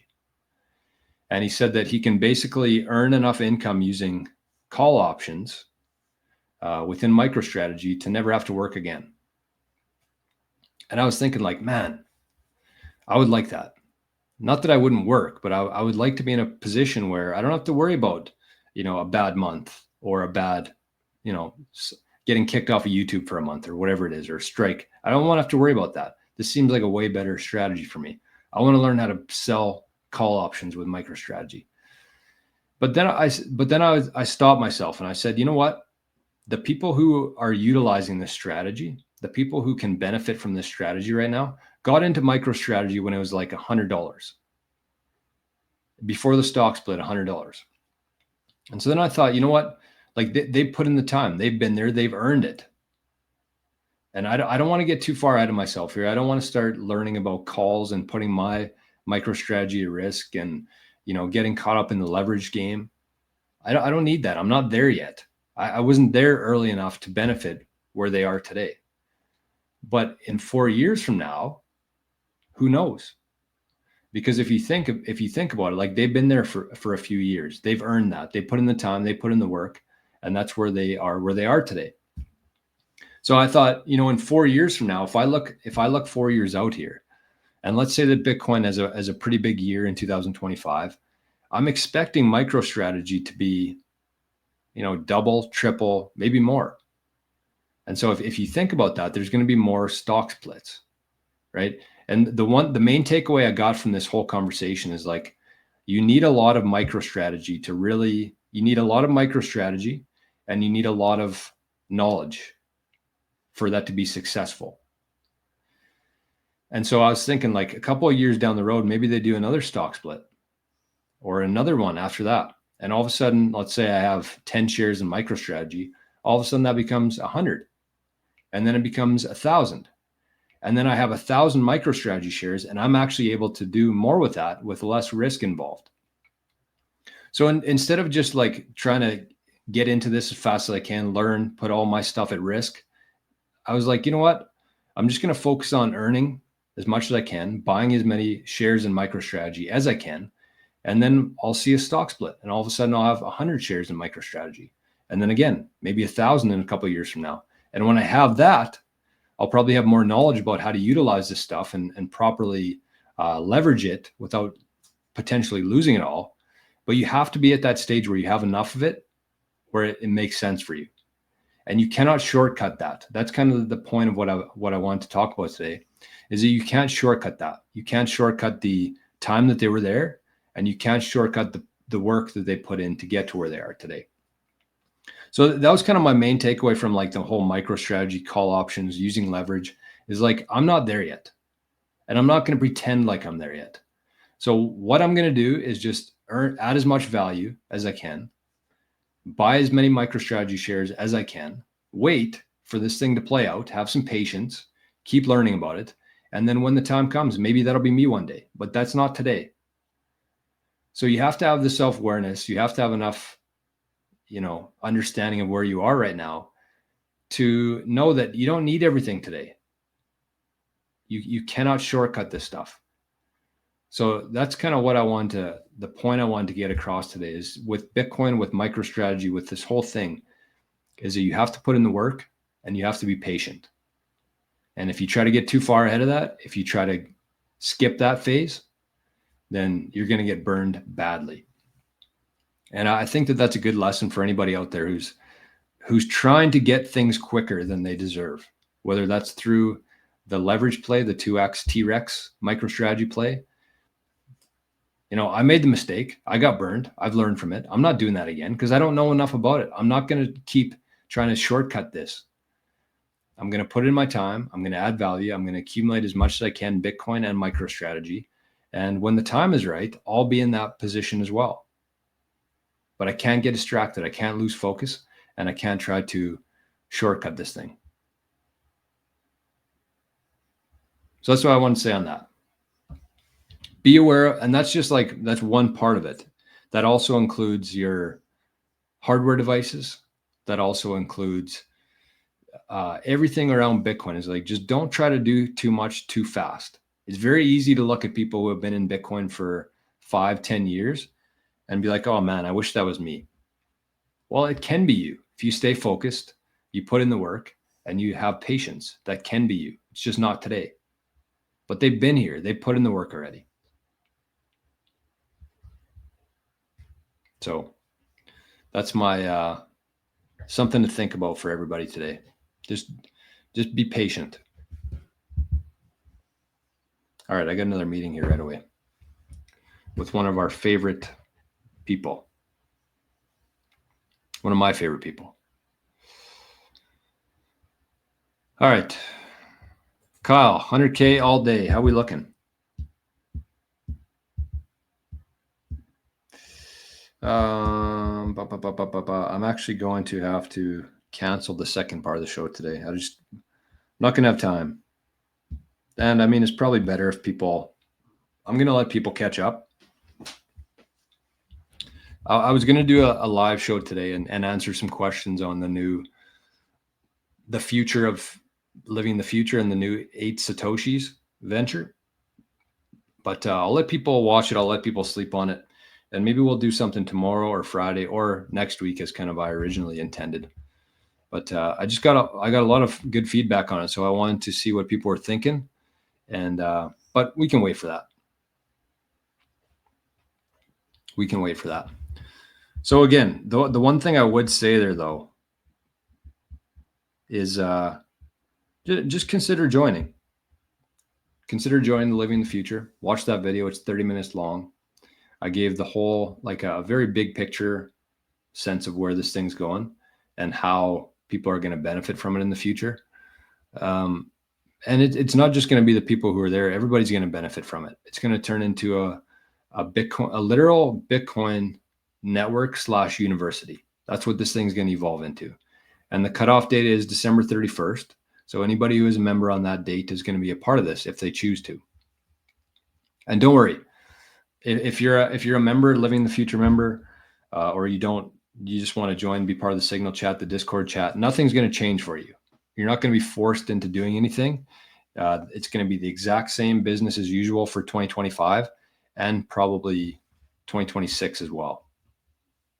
So if you're interested in joining, like a lot of people have in the last 24 hours, just click the link, join Living in the Future.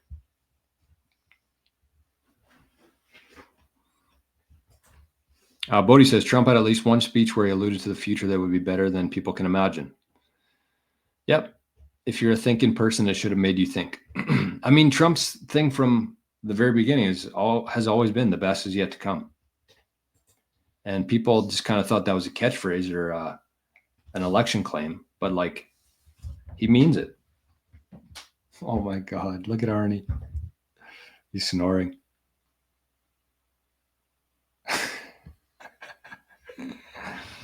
He is zonked.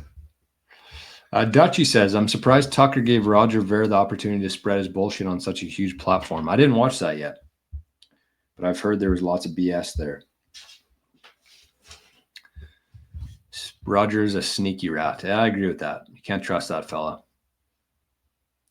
But shout out to somebody sent in 50 sats to the YouTube Zap stream, and somebody sent in 500 sats to Arnie's wallet. So say thanks, Arnie.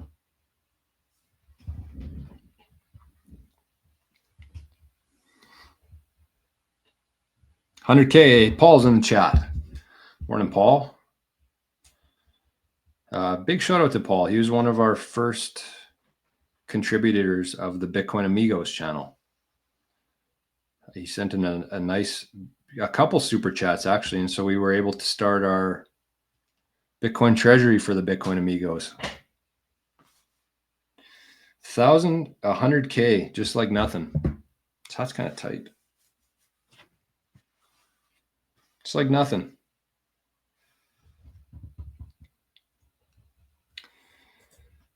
Adam, good morning. Adam's in the chat this morning, and Paul says cheers. Thanks to you, Paul. Appreciate everything, man. Derry Duke says, I don't know, buying MicroStrategy shares is not buying Bitcoin, not your keys, not your coins. I agree with that.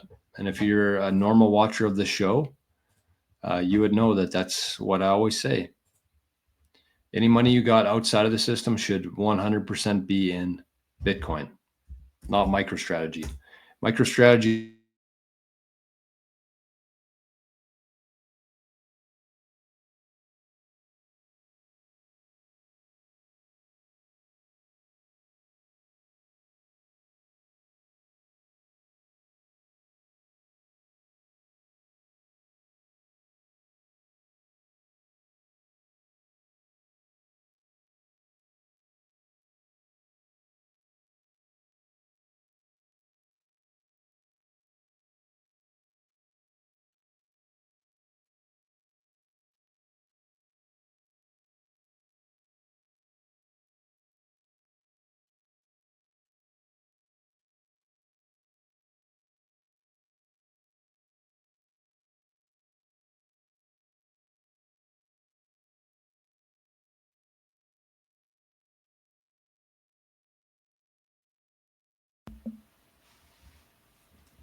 How about now?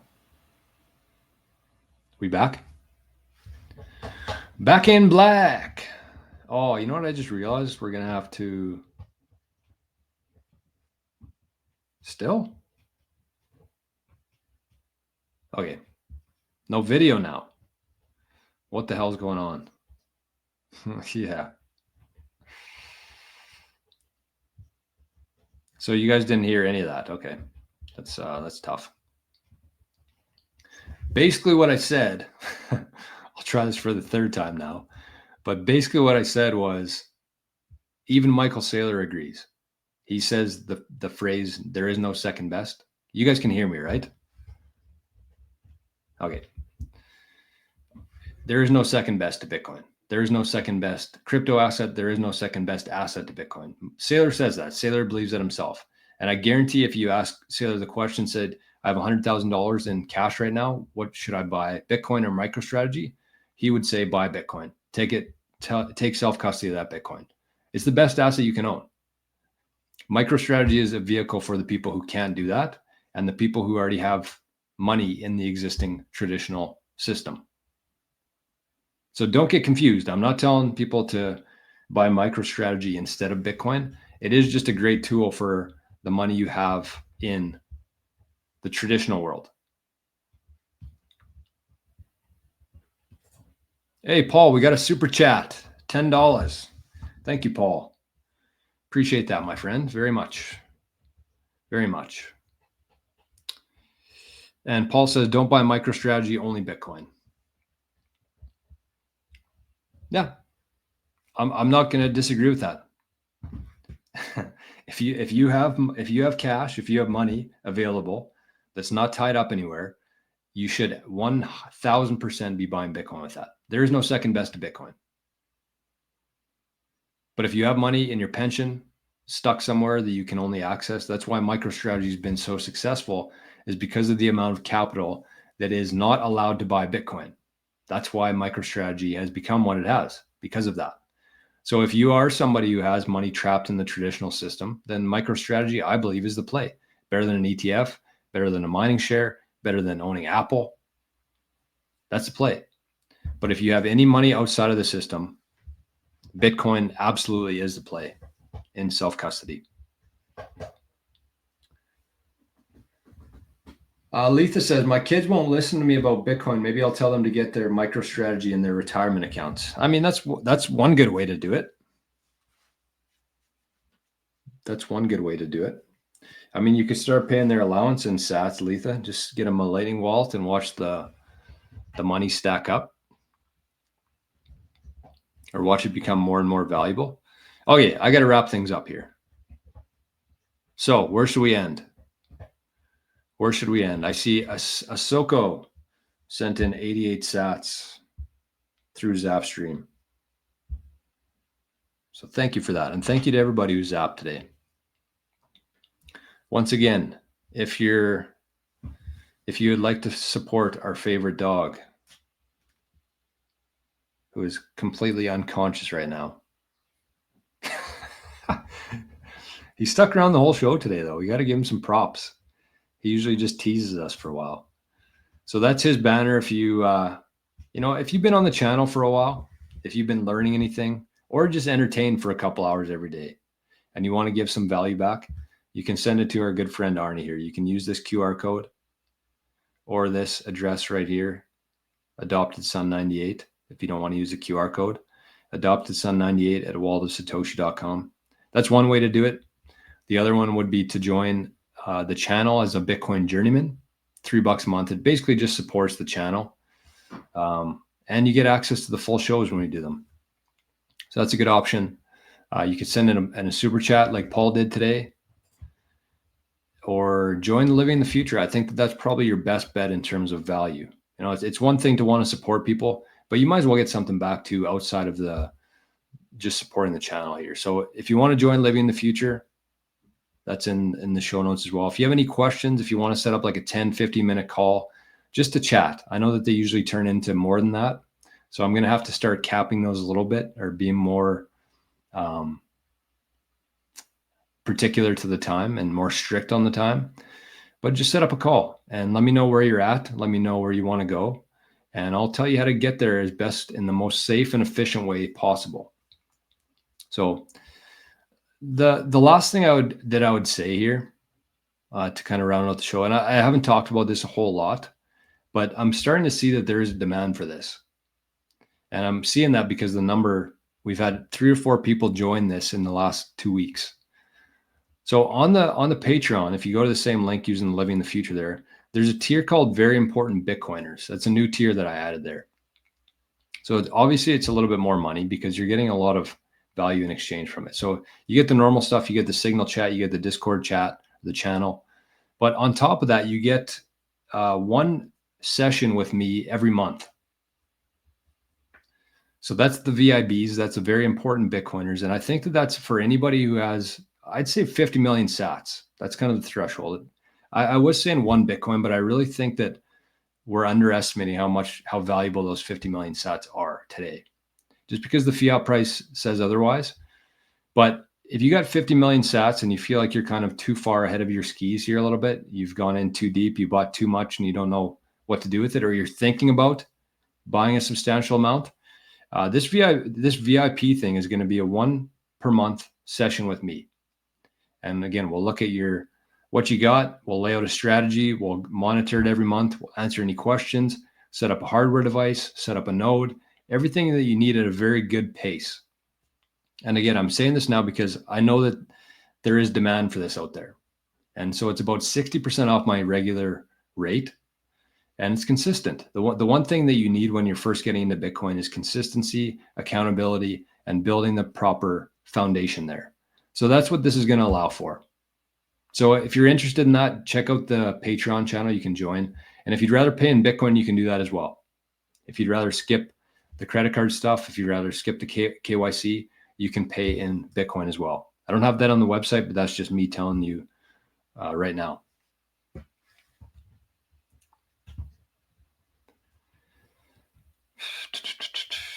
It's going to boil down to MicroStrategy versus BlackRock. Yeah, probably. I mean, both those companies are going to have more Bitcoin than any other country. So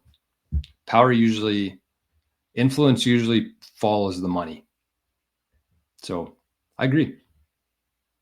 Josh says, I have a TFSA, Paul. I'm putting dividend paying stocks and ETFs in it. I'm also putting MicroStrategy in there. Asset allocation. Yeah, that's a good way to do it. I love the TFSA play. If you can get, I mean, it also depends. Like I'm kind of under the opinion that we're not going to have to pay tax on Bitcoin, period. So it's going to be much easier, I think. But like for now, that is a pretty good strategy in terms of putting some money into a tax sheltered account in MicroStrategy. And then you get to see the gains accrue tax-free. Okay. So we're going to leave it there for today. Thank you to everybody. Thank you to everybody who's just been showing up here, supporting the channel, supporting QuickBit, supporting Bitcoin well. I mean, if you don't have money you want to contribute to the channel, there are ways to do it, whether that's sharing clips, commenting, liking, and just being here more than anything else, and supporting our partners of the show like QuickBit and Bitcoin Well, Start9. Just take a quick look today. If you got 5 minutes right now, just look through the show notes, see what we have for referral links in there. If you need anything like that, it's there. That's a really good way to support the channel. So Arnie's awake. Zane has just showed up, and we're going to call her a day. So thank you once again. I hope you learned something today, or at least had some fun. So somebody just sent in 1,500 sats to the wallet. So thank you for that. What a generous fucking community we have here. All right. Have a great day, everybody. Happy hump day. Hope you get a hump in. And everybody say bye to our good pal, Arnie. Thanks, Paul. Back at you, my friend. We'll talk to you soon. Bye-bye.